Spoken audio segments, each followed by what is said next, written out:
وہ سورہ ہے جس کو ہر نماز کے اندر پڑھا جاتا ہے، چاہے وہ نفل نماز ہو یا فرض نماز ہو، ہر نماز کے اندر۔ اس کی پہلی آیت ہے الحمدللہ رب العالمین۔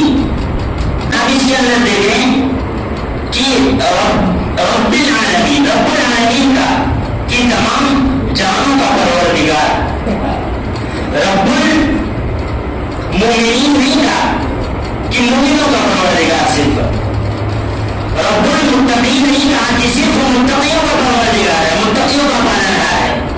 رب الانبیاء والاولیاء نہیں کہا کہ صرف انبیاء کا رب ہے، صرف اولیاء کا رب ہے، نہیں، بلکہ قرآن نے کیا کہا؟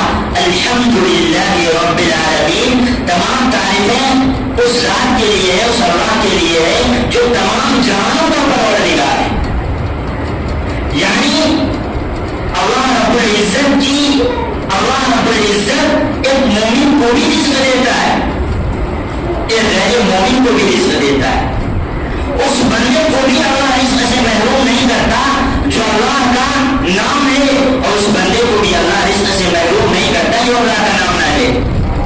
فرمایا الحمدللہ رب العالمین، جو تمام جہانوں کا پروردگار ہے، چاہے وہ مومن ہو، چاہے مشرک ہو، چاہے اللہ کا نام لیتا ہو، چاہے اللہ کا نام نہ لیتا ہو، چاہے کلمہ لا الہ الا اللہ محمد رسول اللہ کا اقرار کرتا ہو یا کلمہ لا الہ الا اللہ محمد رسول اللہ کا اقرار نہ کرتا ہو، ہر ایک کا پالنہار ہے، ہر ایک کو رزق روزی وہی پہنچاتا ہے، اللہ رب العالمین ہی پہنچاتا ہے۔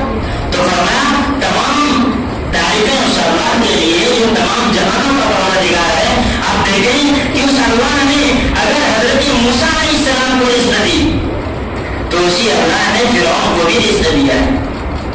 اس اللہ نے اگر حضرت ابراہیم علیہ السلام کو رزق دی تو اس اللہ نے نمرود کو بھی رزق سے محروم نہیں کیا۔